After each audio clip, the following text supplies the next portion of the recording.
Joe Biden and Vladimir Putin will be sitting down for a virtual meeting in a short while from now. Ukraine is going to dominate the talks, but there are chances of other issues being discussed as well.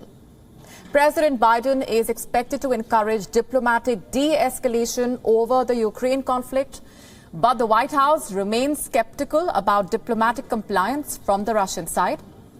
U.S. officials say that the U.S., along with NATO allies, is mulling a range of measures to deter a Russian invasion, like cutting Russia off from the international financial system and imposing direct sanctions on Putin's closest associates if Russia chooses to invade.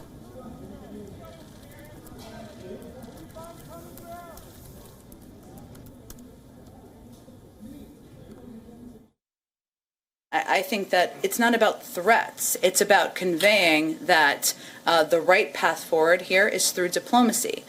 In the meantime, on financial sanctions, we've consulted significantly with our allies and believe we have a path forward that would impose significant and severe harm on the Russian economy. You can call that a threat, you can call that a fact, you can call that preparation, whatever you want to call it. The leaders of France, Germany, Italy, Britain and the United States have expressed determination that Ukraine's sovereignty should be respected and committed to act to maintain peace in Europe. The US is ready to boost its military presence in Eastern Europe if Moscow escalates its military activities. The US Secretary of State Antony Blinken also spoke to the President of Ukraine ahead of the call. We've also been clear, and we've heard from our allies, our NATO allies including, that we believe there is an opportunity, a window before us to resolve this diplomatically, chiefly through full implementation of the Minsk agreements.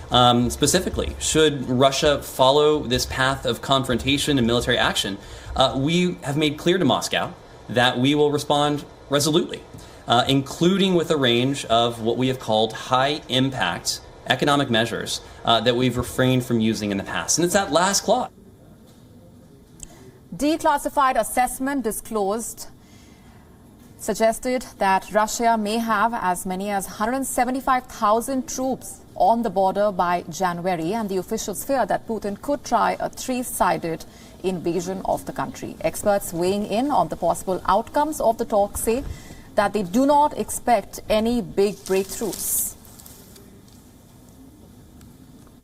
We don't know that Putin has made up his mind to use force, but what we do know is that he's putting the Russian military, the Russian security services in a place where they could act in a pretty sweeping way. You know, Ukraine is an issue that he's made no secret in public over the course of recent years of the significance that he and much of the Russian elite attach to their view that they ought to have significant influence over Ukraine's choices. Our view as a policy matter is obviously to, continue unwavering support for Ukraine's territorial integrity, sovereignty, and independence. But I would never underestimate President Putin's risk appetite on Ukraine. And for more on this, our correspondent Susan Tehrani is with us from New York. Hi, Susan. Elaborate for us what the U.S. hopes to achieve from these talks.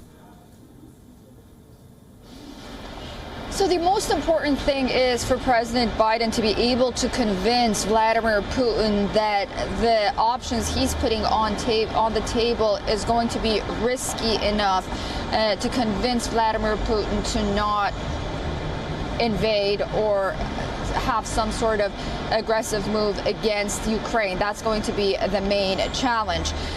On the other hand, we have to take into consideration that this, while the United States and many analysts say that they're not really optimistic that anything major is going to come out of this meeting, something that's very important is the fact that we have to note that Xi in China is going to be taking a look at this meeting. North Korea is going to be looking at this meeting. Iran is going to be looking at this meeting to see what is at stake if they decide to have some sort of rogue activity in their region, and how the United States would respond to that. So it is a high-stake meeting in a lot of ways. And these economic measures that the United States has put forth, this is as far as we know. We have to wait until after the meeting to see how far the United States wants to go. The SWIFT banking system, targeting the banking system is very important. That's called the nuclear option.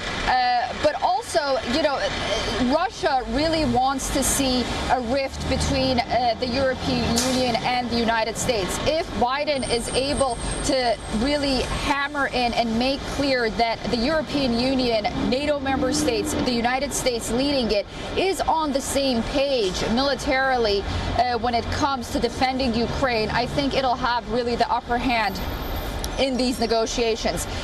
So those are the issues that are at stake. Like I said, not only here in the United States, but around the world. I think there's going to be a lot of concern on whether or not Russia is going to use this option as one of many options it has at the end of the day to try to reach its objectives and goals in the region. Right, Ukraine clearly is going to dominate those talks. Susan, what are you picking up on whether we expect other issues to also be brought up during that conversation?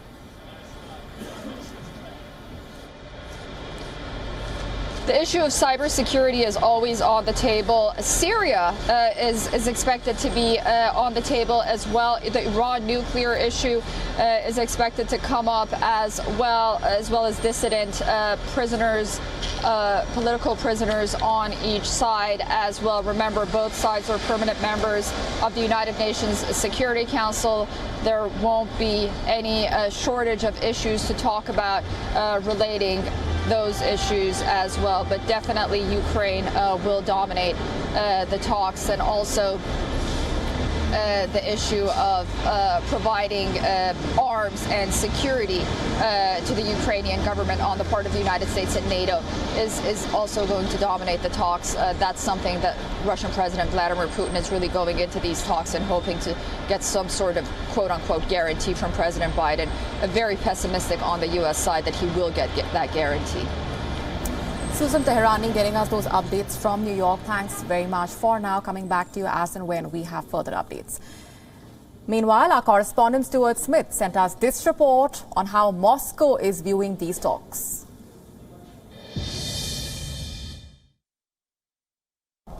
Well, I think it's key to understand exactly what you just said. The Kremlin does not see this as a crisis. It sees it as NATO, Western, US hysteria over the fear around an action which it has no intention to implement, i.e. invade Ukraine. From the Russian point of view, it's moving troops around its sovereign territory. It can move them wherever it likes, and it's only the US reaction to that which has created any sort of what could be described as a crisis. But the Kremlin's frequently keen not to use that word, because from the Kremlin point of view, everything is normal. It says it has no plans to invade Ukraine, and that the status quo, although not perfect, is working, apart from the Minsk agreements which need to be implemented to try and create some sort of semblance of normality in the east of Ukraine. However, if you were looking for one thing ahead of the meeting that Russia has offered, there has been talk about trying to reset relations in terms of diplomatic staffing. Both the United States and Russia for years have been implementing tit-for-tat restrictions on the diplomatic staffing of their respective embassies and consulates in other countries, and we're now at almost unprecedented minimum of diplomatic staff, both Russians in the US and US diplomatic staff in Moscow. So one thing Moscow has suggested is resetting that to normal, no restrictions on staffing, and bring up the numbers in both embassies. For example, right now it's impossible for a Russian to get a tourist visa to go to the United States. That's how bad things are. So for Russia, this would be an olive branch. WION now available in your country. Download the app now. Get all the news on the move.